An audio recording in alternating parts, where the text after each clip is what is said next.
Hi, you guys, and welcome back to the podcast. We are the Carwells. I'm Emily. And I'm Sarah, and we are, as you know, Airbnb interior designers and investors. Alrighty, you guys, welcome back to another episode. We have another guest on this week, Genesis here, Genuinely Genesis, if you know her from TikTok, and we are so excited to have you. Thank you for coming on. Absolutely. Yeah, so Genesis knows this now, and we start every episode with an Airbnb horror story, and she's actually going through something currently that she wants to tell you guys about. So take it away. I don't think that I could have ever imagined saying that I would be dealing with a meth head on my property. So, recently I actually received a message from a guest saying that they heard pounding at 7 a.m. All around the cabin, the windows, the doors, the walls. And we were shocked. We were like, what are we going to do? Because this property is actually not where we live. And so we have very limited levers to pull. Uh, Long story short, the person knocking on our cabin doors is on meth, and his girlfriend has been cheating on him for quite a long time. So he mistook our guest for being the person that she had been cheating on him with. Couple Thankfully, drama. we called the police, and eventually, I guess he shook the guest's hand and apologized, but he is still in on meth, and apparently, this is just something that he's been struggling with for several years. So, this is something that we're currently trying to deal with and figure out, and definitely the hardest thing I've had to deal with as a landlord and host. Oh my gosh. Yeah. So one, it's just like so sad because you don't he's obviously struggling with something, right? Like he's having a hard Yes. time and you don't really want to have to go after him, but it's also your business. So there are Yeah. steps that you have to take. Did the police actually do anything? Because we've had a few people recently say that they've had to call cops on people that are at their properties throwing parties, doing whatever, damaging their Mm. property. And the police really haven't done a lot. They've kind of said that there's only so much we can do. We can't take care of it. So were the police super helpful, or was it just kind of directing him away from the house? How did that all go? They are helpful because they know him and they have arrested him multiple times. But the thing is, with this is the property in Kentucky, and the thing is Okay. with Kentucky law, it has it protects the criminal over the actual victim, unfortunately. And so they say that their hands are tied. I have some options. I could submit a restraining order and like on the property with him, obviously, as the person that can't come on the property. But that's kind of it.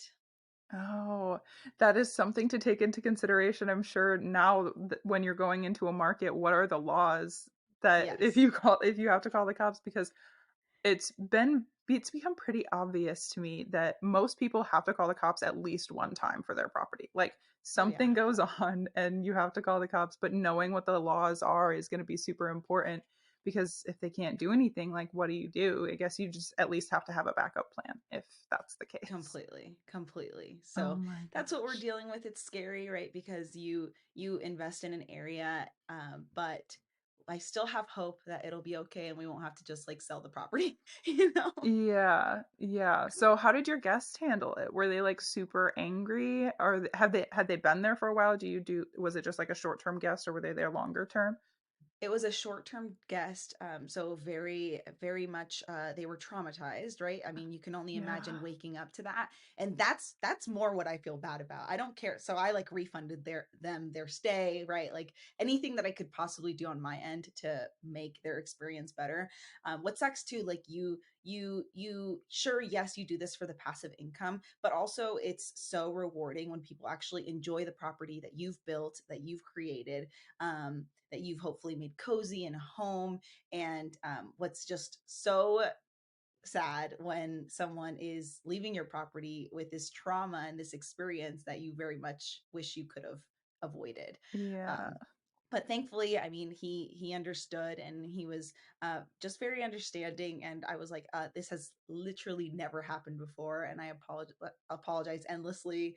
Offered them to like pay for their like breakfast so that they can go out and just leave the cabin and enjoy themselves. So just anything that I could have done on my end, I did. Yeah, handling it correctly probably made their experience better. I know that some hosts probably wouldn't have handled it that way, and so it makes it a little bit better of an experience for them for sure. Yes, Well, yes, oh my gosh, I'm so sorry. That's rough for sure. And just situations you can't really plan for. They just kind of oh, happen and you have to roll with the punches. absolutely. Yeah, well, let's dive into kind of introing our audience to you. So, give us essentially your elevator pitch. Who are you? What's your story? How did you get into short-term rentals? Stuff like that. Yeah, so I am a very passionate first gen Latina whose goal is to inspire historically underrepresented communities to accomplish their dreams. I specialize in conversations around growing up low income, my experience in corporate America, and how I build wealth through real estate. I'm a mother, a content creator. I'm a speaker, and my 9 to 5 is a DE&I program insight specialist with Google. I go by GenuinelyGenesis, as you mentioned, on social media, and believe that vulnerability has the power to move mountains. Yeah, that is awesome. I'm sure that so many people are inspired by your story for sure. It's just coming from that type of background, I'm sure a lot of people relate to it as well. And so it's just really cool that you like using a platform to create a space for people to see somebody like them who is going out there and doing these things. So that's incredible. And the power of social media is just insane. We talk about it constantly on this podcast. We've met so many people through social media. We've made so many connections through social media. And people are saying to us all the time, I'm getting into Airbnb because I saw you guys do it. And that's always a good feeling. So it's so cool that you just like built this platform for people to see somebody who's working hard and going through it. So that's awesome. Yeah. So you, as you mentioned, you talk a lot about growing up low income and your content helping others who also grew up low income. So how did you break the mold? How did you decide, like, go through the process of paving your path? How did I break the mold? I was thinking about this, and I think that if you're assuming that the mold is to like let's say stay low income, right? Um I honestly feel like I broke that mold because I did not want to be po no mo, is what I say on social media. But no, I would really say that it was a mixture of the right opportunities and the courage to do the right thing with those opportunities. I could very much easily say, "Oh, I like no one else paved this path for me." And although no one else, right, has done what I've done and like invested in real estate or worked 9 to 5 in one of the biggest tech companies, I find that, like, for example, my mom, she paved a part of the path by immigrating to the US, right? That's something that didn't have to do. My teachers paved the path by guiding me through like my homework and empowering me to, hey, I can learn and I can be good at math, right? And just all of those very simple things. So I definitely didn't do it alone, but I do think that the thing that helped me the most was having the courage to be alone and to be okay with being alone. Yeah. Yeah, so you mentioned your mom and how they immigrate your parents. Is it just Mhm. your mother and your father both I immigrated? speak sometimes both of just because my parents are divorced, and Oh, so okay. both of them immigrated, but the majority of my life was spent, and I was raised by my mom. Okay. How Mhm. has she kind of seen the things that you do? Like, how is it to her to come to the US and then see you kind of create this whole lifestyle for yourself?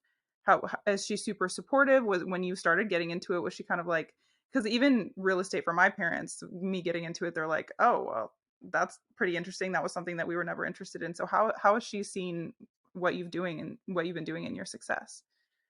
What's interesting is when I first was buying, or when I first thought of house hacking, that was kind of my first exposure to short term renting and real estate in general.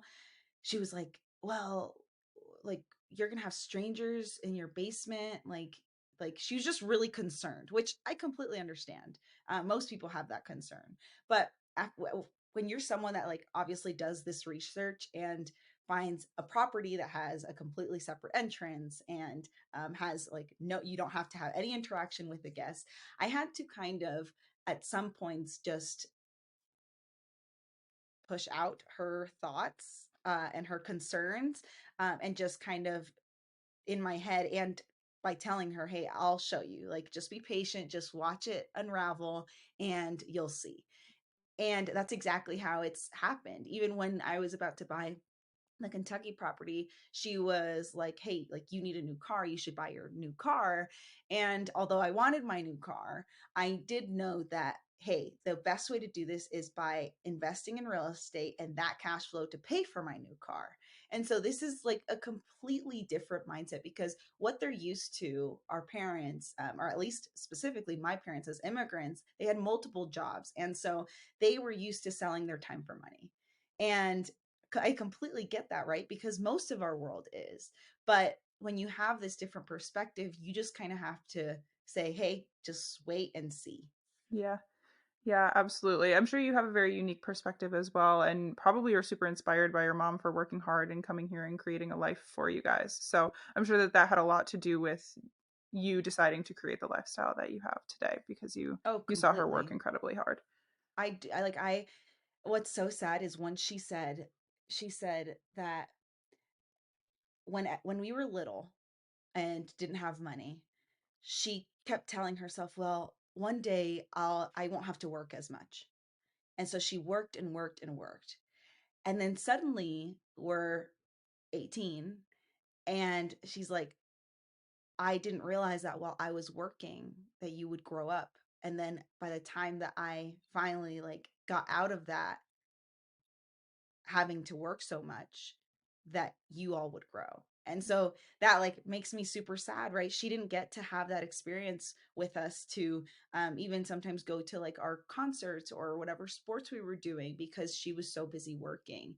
And it's so sad, like not just for her but also for us. And so for me, I want to be able to have those experiences with my son. And I don't want, I want to, yes, work, but then once I'm done working, to be there with him completely. Yeah. Yeah. And it's nice that the investing in real estate and short term rental specifically, if you set up the correct processes and all of these things, you can have that freedom of time where I think that that's why so many people are pursuing this industry right now is we all realize, and I think COVID especially made people realize a lot, you want to Yes, spend more time with your family. And so just completely. prioritizing that in this industry, it gives you the ability to do that. If you do it right and you set up the correct things, you can absolutely do that in this industry. So it's incredible. Can you kind of give us a background of your properties and where they are, how you decided what markets you wanted to be in? Yeah. So I have two short-term rentals right now. I started about right before the pandemic, and one property is in Colorado. I rent out my basement. I house hack, rent that through Airbnb, both through Airbnb. And I found the Colorado one. Uh, I just knew exactly what I wanted. I knew that I wanted to house hack. I didn't want to pay for my rent or mortgage anymore, and I wanted to find a separate entrance with a bathroom and a kitchen, ideally. And also, when I was looking for that property, I wanted a property that would have a good amount of parking, right? Because if you have guests coming in and out, you don't want that to be kind of a headache for your neighbors, a headache for yourself, a headache for them. So that was that first property. And that was just because I live in the area and I wanted to buy a house. The second one I found through, I'm sure you know, Airbnb or AirDNA has their report, their short term rental report, and so I peeked at that and kind of did some digging. And I have some other friends that also invest in real estate, and so I picked their brain with this area, and we actually both ended up buying properties in Kentucky, which is kind of fun. And right now, looking back though on the Kentucky property, something that I wish I would have done is honestly gone to the police station, which sounds so silly, but I wish I would have gone to the police station and been like, hey, tell me everything you know about this area. Because the thing is, when you're coming from like Colorado and you've quite literally never had the experience of like Kentucky, I think that there's some really beautiful areas, but I think that there's also areas that obviously a lot of drugs are involved. And so that's something that I'm now later finding out, that how could I have known, right? Like, Yeah. because it's crazy. There's like no zoning laws, it seems. And but that area is definitely the Kentucky overall, in Slade Stanton area. That's where I have this property. It is a wonderful area, beautiful, really. It's known for climbing. And so that those are my two properties, and I'm just learning as I go. I think that I was just, because all of this is recently happening, right? My Airbnb horror story. um I was thinking, like, do I regret buying this property? And to be honest with you, I I think sometimes we can be so paralyzed by like the research aspect, and then we just we don't pull the trigger. But I'm so glad that we just pulled the trigger, we did it, and now we're learning, which could be like a financial mistake, hopefully not, but sometimes that's kind of how you have to learn. Yeah, absolutely. What's the term that we always use? Analysis paralysis. Yes, I yes, yes, have that. yes. Absolutely have that. And I just pulled the trigger on my first property. And so it took me a while to finally like get into making that decision to finally buy a Yes. property. And a lot of people have that. So it's nice to like see you just pull the trigger and then you learn along the way and you figure it out. Yeah. And the thing about real estate is if you decide that that's not the market for you, if it doesn't work for short term but it works for long term, there you can pivot and you can make different Yes. decisions, and you can update the property and sell it and make some money on it and move on to a new market, and there are always Yes. options. So with the Completely. Colorado property, did you grow up in Colorado and that's why you felt a little more comfortable in that market, you knew it a little more, or was it just an area that you loved and you were moving there and that's how you decided to get that house? Well, you see, if it were me, I would buy a property in Boulder, Colorado, but I don't have a few million Right, yeah. to buy like a 5 bedroom. So I honestly, I just wanted kind of a good medium between like Boulder and Denver. And I found like the perfect house and it just worked. Honestly, it was also kind of a pull the trigger moment. Yeah. And my husband had to, like, the night before they were going to review offers, had to just submit an offer.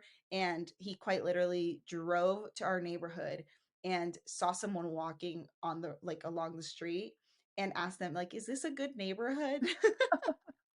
And they said, yeah, like, we like it, blah blah blah. And we were just like, okay. And we honestly felt good about it. I think we listened to a lot about like of our gut, which I think could be kind of silly, but no, we just knew that it was a good neighborhood, an older neighborhood, which I feel like is typically a good sign, because you just have these seniors in the area and eventually it will grow and new families will come in. And so and we also knew that they were going to build like like an actual like city center around the area. And so um yeah, I did not grow up in Colorado. I actually grew up in Virginia. So it Oh, was truly more very of a different.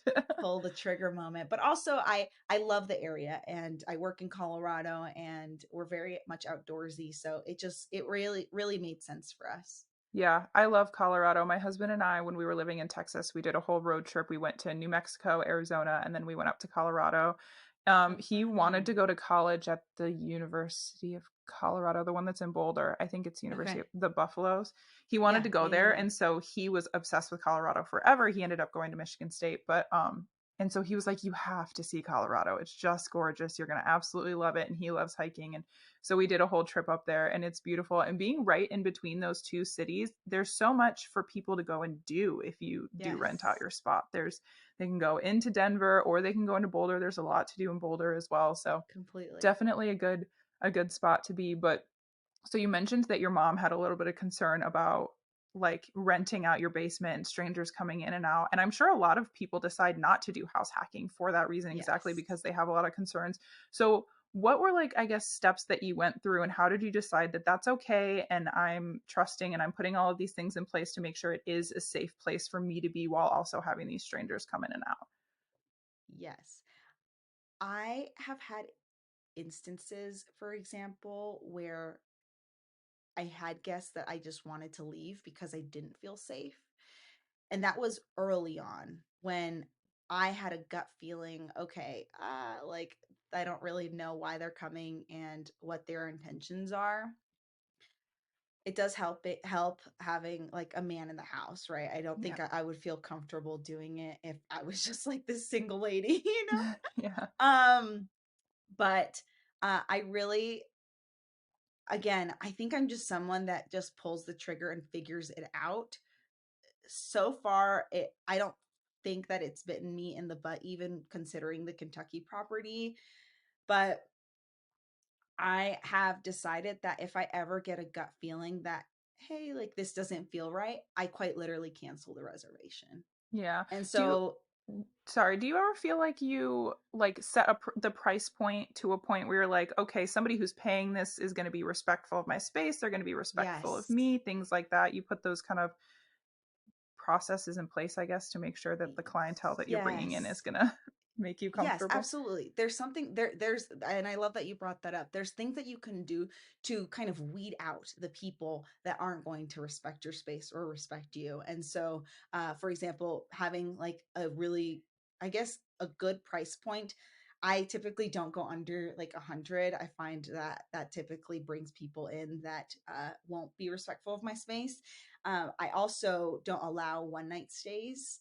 It just typically is not, it hasn't been historically a good experience. Yeah. So I think doing those two things will weed out the people that again won't be respectful of your space. Yeah. Yeah, I know. I feel like a lot of people are straying away from one night stays these days because Mm-hmm. people start treating it like a hotel. It's like, oh, last Yes. minute, I'm too drunk to go home, so I'm gonna book this place last minute one night, and then it just doesn't feel. It feels more like hotels are meant for something.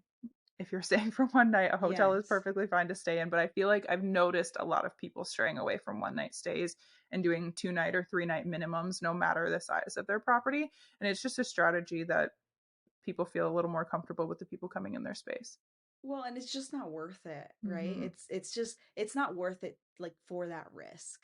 Yeah, Right. We've had like absolutely. teenagers come and stay, I'm pretty sure. And it was like, how do you like what? Right. And it was just so terrible. They were so loud. They were so just obnoxious. And we were just like, what? How did this even happen? So they stayed for like 2 days. And I think that we just monitor more of like the picture and make sure we understand why they're coming. Mm-hmm. Um, Just have that but extra layer of communication with them and figuring out like what they're doing and why they're coming to stay. Makes yeah. sense. Just putting those extra steps in place. Because, yeah, like I said, I'm sure that there's a lot of people that decide not to do that because they are scared of things happening. And it can be a successful model if you do it correctly. And so people Oh, just yeah. need to know what steps that they can put into place. So it's nice that they can hear that Well, and I perspective. think also having cameras is very nice. I think the Airbnb gives you the option to like say, hey, there's cameras on the property. Obviously not inside the property, but just kind of pointing out to where they enter from, I think is really, really helpful. I think it just makes you feel safer. And they also know, I think too, if it were someone that, because you can see if there's cameras on the property just when you're looking at Airbnb listings, Mhm. and if it were to be someone that obviously was concerned for that, they wouldn't stay at your place, right? Yeah, exactly. Sarah made the mistake. I don't know if you've heard this story. For one of her first units in Dallas, she did not have cameras, and it was at an apartment complex, and they ended up robbing her of everything: kitchen supplies, furniture, No. literally everything, because she didn't want to spend the money on cameras at the very beginning. And so now, no matter what, she always has cameras on the property. And some people have mentioned, they'll be like, I'm not really comfortable. Like, why do you need to have cameras? And it's like, they protect us, yes, as hosts. They're definitely protecting us. But I also think there's a level of protection for the guest as well for cameras, Completely. because you're going to an area most of the time that you don't know. And so having those cameras there, I would feel more protected knowing that, like, there is proof of all of the things that's happening Yes. outside. So Yes. Yeah, absolutely. completely. I think cameras That's are a crazy. definite thing that you need. I actually have the box of my cameras behind me because I'm about to go up to my house that I just purchased and we're about to go Nice. install all of our cameras. Love that. Yeah. So, you also mentioned that you work a 9 to 5 at Google. So, what are your plans moving forward? Do you plan to stay in big tech and continuing to work that 9 to 5, or are you thinking about transitioning to real estate full time? Do you have like a strategy for that in place? No, I think that's a great question. I honestly find myself going back and forth when I think about my 9 to 5. Because, on one hand, I actually adore what I do, which I think is very rare. But I do love what I do. And I love like my team, the benefits, everything that comes with having like a very stable 9 to 5. But then other times, right, I'll find myself just like wanting to pursue public speaking full time, just wanting to be more creative. But I don't know. I truly think that because I'm the main provider in my family, I like the stable income that's just not dependent on really anything, right? If I just go to work, I'm going to get paid. But I also think that sometimes if you I was actually watching the like a snippet of the D'Amelio show or something, and Charlie, she mentioned a Billie Eilish lyric that said something about that now I used to do this for fun, but now I get paid for what I do. And I think sometimes when it becomes like a money thing, it just you can no longer like I don't know, maybe be genuine about it or um like love it as much, right? It just Yeah. becomes a job. You lose And a little bit of the passion behind it because it's like yes, I have to make this much money because I need to pay my bills, and so like it exactly. becomes a little less passion forward. Yeah, Exactly. I absolutely understand that perspective. Also, W2 income is very helpful when you want to invest in real estate. Having a W2 when you're trying to Yes. buy a house is always helpful. We always tell people, like, if you can stick it out long enough to keep your W2 job and invest in real estate, it will significantly make your process easier. But when Yes. we were working at Superhouse Labs, a lot of the people that we were working with came from big tech.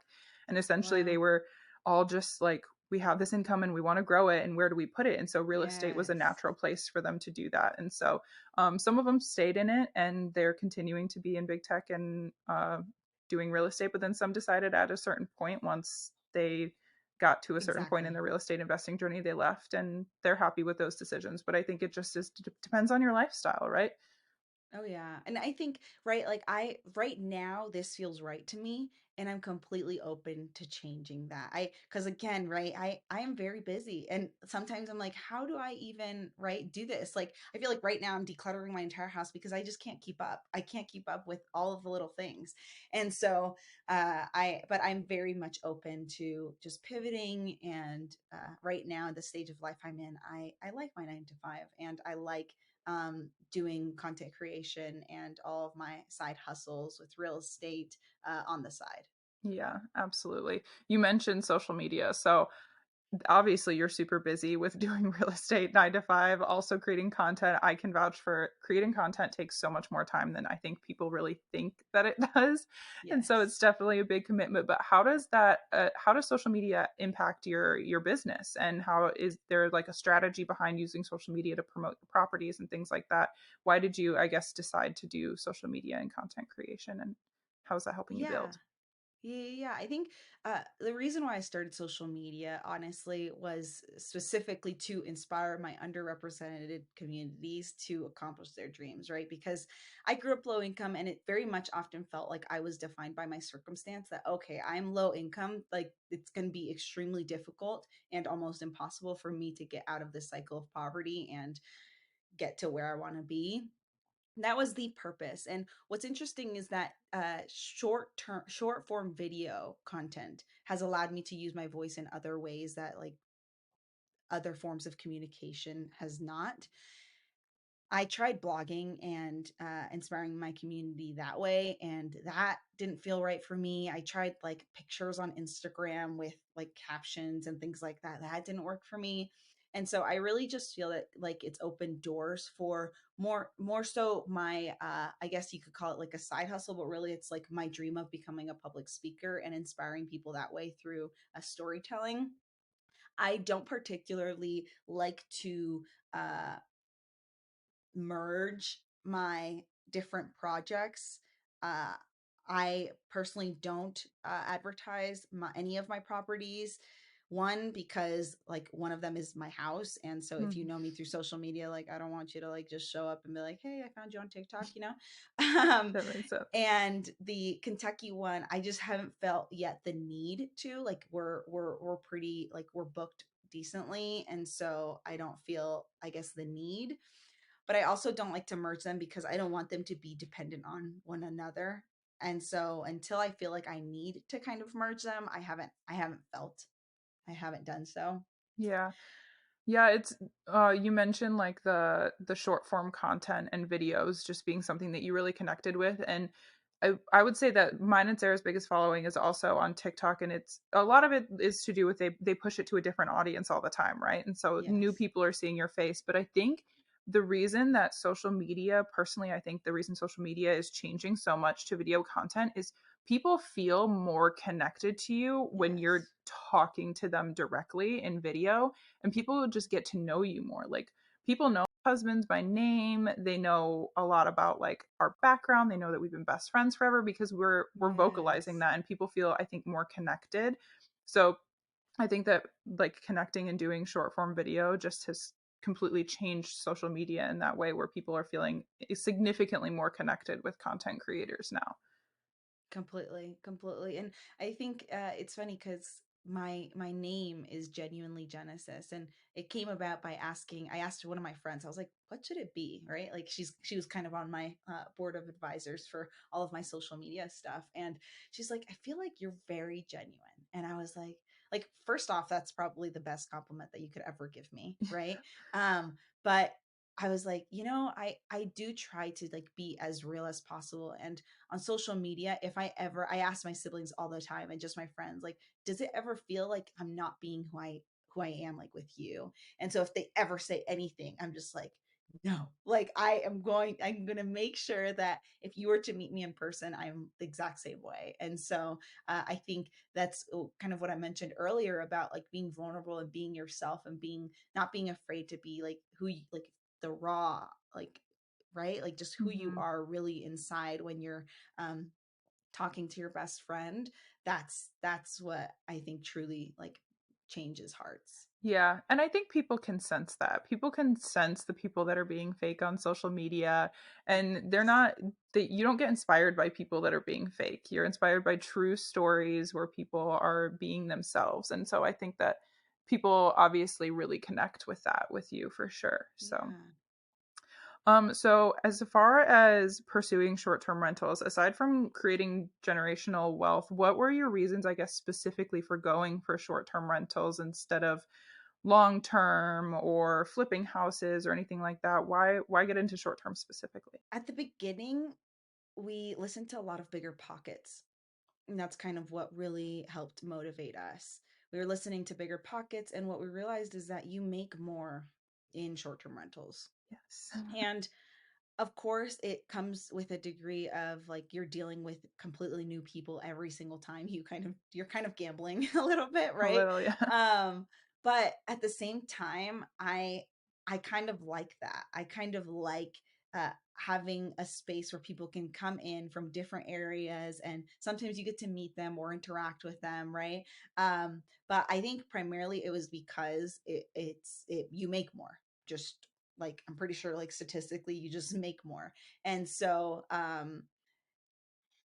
that is the primary reason why we decided to go through to short-term rentals, and more specifically why like real estate. It's funny because I post videos, right, and I'm as do you all, about how it's passive income, and some people are like, it's not like totally passive, and I'm just like, is anything totally passive? Like, Yeah. like this is the most passive that you can get, I would say, but while also you're not only building equity, but you're also or gaining like you get cash flow, and so I mean, that's pretty hard to beat. Yeah, really. I was never super interested in it before Sarah kind of got into it back in what, 2018, 2019. She just started renting out her apartment, and I was like, that's an interesting thing to do.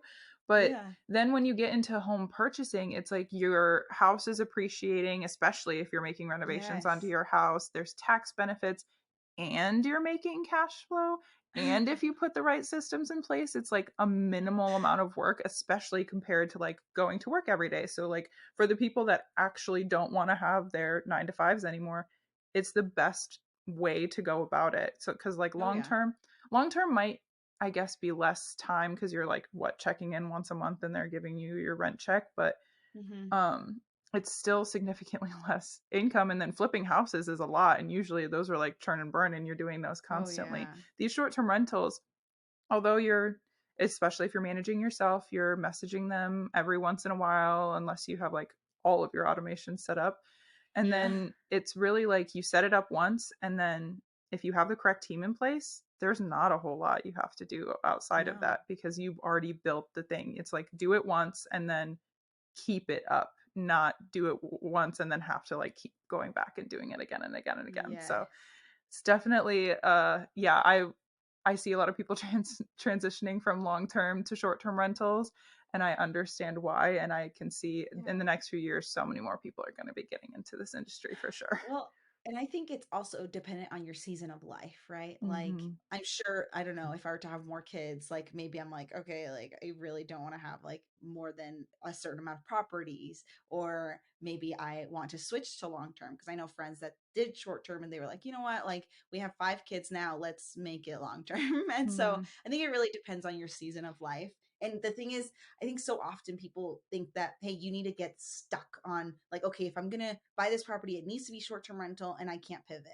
But the thing is, you can. It's okay, right? It is completely okay to change your mind.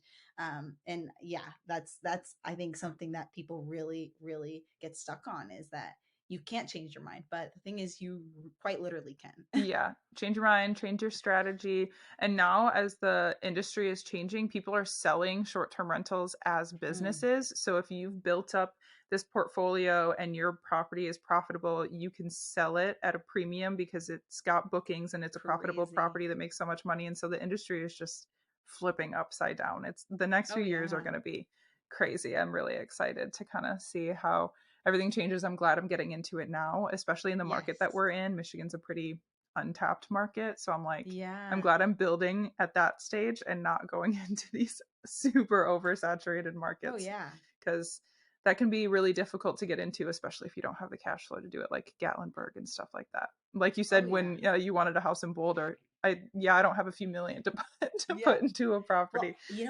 our friends, they invested in Gatlinburg like right before, and they're killing it. Oh And my I'm just gosh, like, yeah. dang, we didn't know them at that point, but I Yeah. wish we had so If that you they could got give us into the it secrets. right before like the boom, you're definitely cash flowing really well. But Yes. as it gets more saturated, you have to put more money. You can still cash flow Yeah, in those markets for sure. You just have to put completely. more money into it to create a better Exactly. property for people to book yours instead of your neighbors because there's so many of Yeah, them. But it's craziness. yeah, well, I have one last question for you as we kind of wrap up. So, there are so many good things about short term rentals, and we love the cash flow. But what would you say is your least favorite part about the process of short term rentals? Hmm. I would say the lack of control that you have when you're not in the area, right? If you purchase out of state, I think that has definitely been, at least right now, feels very much on theme. I'm still so young, right? And I'm still learning so much. So I do have to give myself grace. But with this just crazy incident, I wish I could just be there and almost like sit outside of the property to make sure that he's not going to show up. Yeah, Right. But unfortunately, I can't do that. And if I pay someone else to do that, like that's going to get pricey. So, but yeah, I would say just a lack of control. But I mean, with everything comes risk, and you got to risk it to get the biscuit. So absolutely. It that's takes a it. lot of trust in your team, which Yes. is hard. So, like, you really have to take the time to build the team up front. And even then, Yes. it's like you put so much money into this property and so much probably time, and you feel so connected to them. Love, dude. So And much yeah, love. you feel so connected to these properties that no matter what team you build, when something happens, it hits you in a certain Oh way. yeah. And unfortunately, you just have to roll with the punches and move on and come up with solutions, and that's totally fine. Running a business is like that, but it doesn't make it hurt any less when stuff like that happens. It's true. It's true. You got to Mm. really roll with the punches. Yeah, absolutely. I'm going to have to learn that for sure. I'm a very I would say sensitive person. So if somebody does Yes. something to my property, I'm going to have to be like, it's fine. We would just roll on, move on, fix it, and keep going. So, Well, and you can imagine like how stressful this can be. oh And so I was just like cuddling my husband and we're just like talking about it. And I was like, you know what? Like, it's just money. And that is, first off, such a privilege to even be able to say, yeah, oh right? Like, what the frick, right? yeah. But at the end of the day, it's just money. I'm just happy that I have my son, I have my husband, we have our dog, and like that's all we need. And so Yeah. that's also something to remember. And if people aren't in the place where they can say, oh, like it's just money, then maybe it's just not the right time, because it otherwise it becomes extremely stressful. Yeah, yeah, you don't want to add that level of stress to where like um if something does go wrong, it's really debilitating for you. Yes, So, completely. yeah, and it's so nice. It like you said, being at home cuddling with your husband. It's so nice to have that support system. I think we might have talked about Yes. it on the last episode, Sarah and I. We just have the most supportive husbands, and just having that like Yes. there to kind of lean on when you need it in these situations, it's irreplaceable for sure. Yeah, So, absolutely. well, thank you so much for coming on here. I'm sure that there are so many people that are inspired by your story, and hopefully more people come and follow you because they heard your name here. So, can Thank you you. plug everything for us? Let everybody know where they can find you if they aren't following you already. Yes, on all social media platforms, that being Instagram, YouTube, and TikTok, of course. That's my one and only, is Genuinely Genesis. And you can also find me on LinkedIn as Genesis Hinckley. And then also find me on genuinelygenesis.com. Awesome. And I will absolutely link everything for Genesis in the bio of the recording and the YouTube video for you guys so you can super easily find her. Thank you so much again for taking the time to come on Yes. here. And thank you to our listeners for listening once again. And we will catch you guys next time. Bye.